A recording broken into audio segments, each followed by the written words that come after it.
How to create a table of contents in Google Docs. First of all, open Google Docs. You can open it in the browser by searching for docs.google.com. Once you do that, first of all, you'll have to format your texts. What you have to do is simply select the headlines that you would like to be included in the table of contents. Once you do that, click on the field for styles. Now select the option for heading 1. Within that heading in the table of content, you might want the subheadings. So what you have to do is simply select the subheading text. Once you do that, select the option for heading 2. Likewise, you can select the option for heading 3 as well. After you do all that, go to the page where you want to insert the table of content. Simply click on it.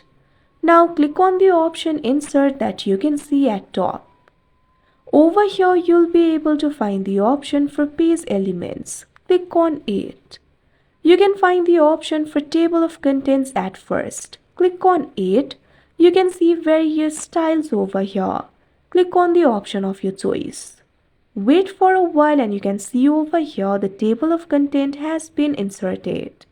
Like this, you can create a table of contents in Google Docs. That's it for this video. Thank you for watching.